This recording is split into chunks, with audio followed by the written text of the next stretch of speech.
There we have the North Sea, and it is looking in a southeasterly direction.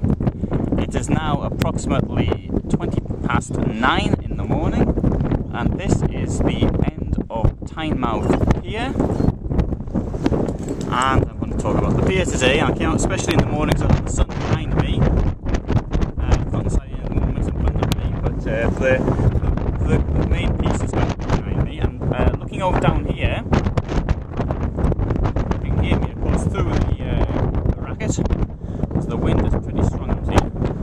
We've got the Marsden Rock, which is a sea stack, which unfortunately now seems broken off into more than one. And there's two of them, and it's weathering away quite quickly. So something which I remembered as a child is now much smaller.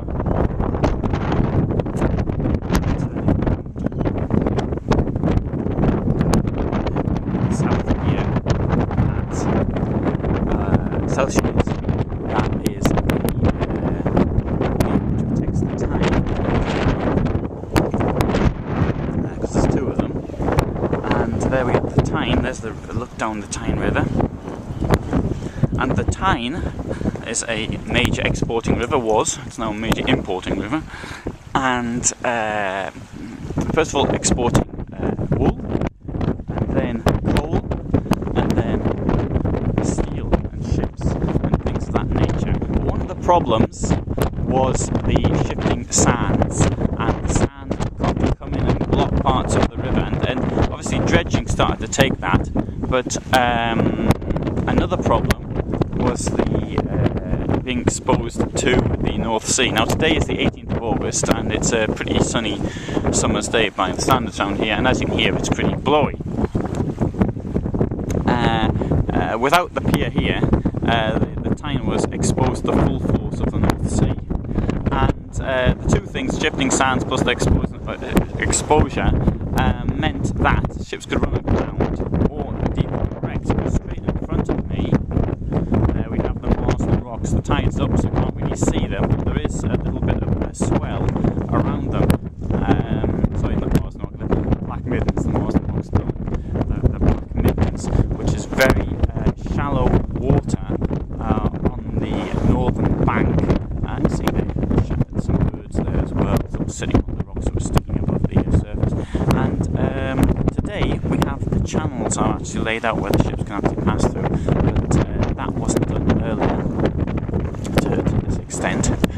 And although there were lots of tugs and they knew where to go and what have you, in fact 100 years ago, at the beginning of the 20th century, you could have as many as 200 tugs working the river at one time. As many as, that's at its peak around 1910. Anyway, this the piers we see here were realised it was necessary by the early 19th century. Work started around 1845, and it didn't take until 50 years later before they were complete. 50 years to complete the two. Now that's the south one, which is 1,360 miles long, and this is the north. That's 899 meters long. And only 2 years after completion, this one here on the north side was actually breached, and it was breached quite close to the point I'm at now, which meant that more work had to be done. It wasn't finished until 1909, where the completion was this lighthouse here. And so it's considered to be one of the greatest engineering feats. Looking in excess of £1 million then, but once this had to be redone again, it put the cost up quite considerably. Indeed, even today, it's like £200,000 per year just to maintain them here. And looking down here on the North Pier, you can see some railway lines which were used, which were used for the cranes. And the cranes were installed here. Now the first crane that was installed here was actually washed away, and a little part of it was salvaged. and it was reinstalled again. And the cranes were used to put blocks on the northern side over here, and on the seaside, the southern side, over on the south pier. The point of that is to actually break up the force of the sea. So it's like sacrifice these blocks which are just thrown overboard to stop it hitting the pier. By around 1975, this type of technique was considered out of date, and now we've got sort of modern grouting techniques which adds more protection and to the walls themselves and stops the weathering process. Now the thing is, the crane actually stood here. It was replaced once, but part of it was actually it wasn't dismantled until 1980s, I think it was. It stood here for almost 100 years. Part of it working for all that time. And on the southern side, there's a very big crane which was originally going to be installed in Gibraltar,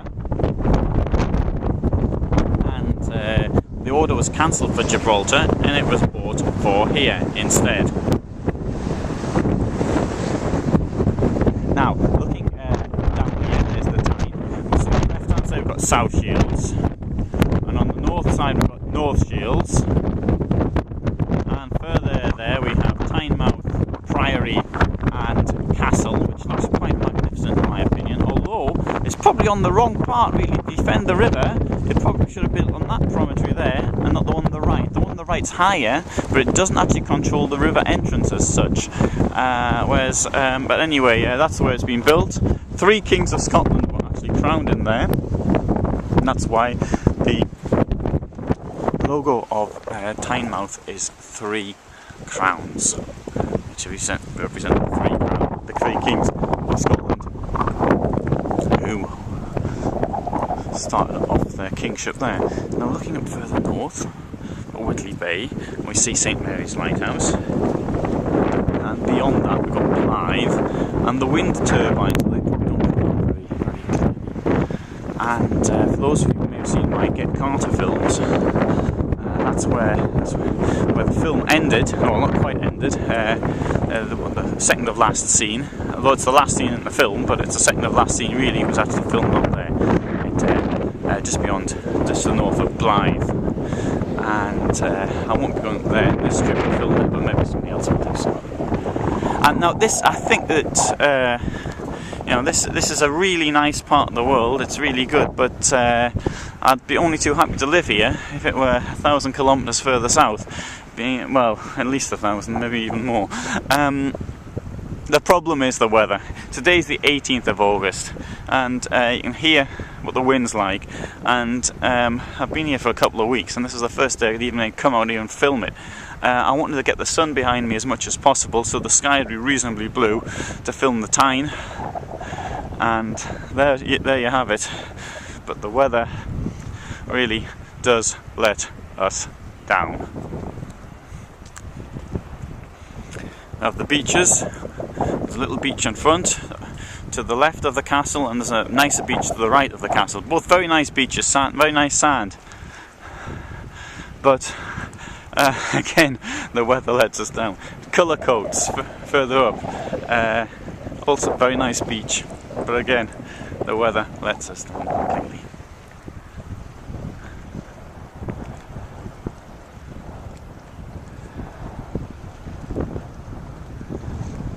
Very nice place.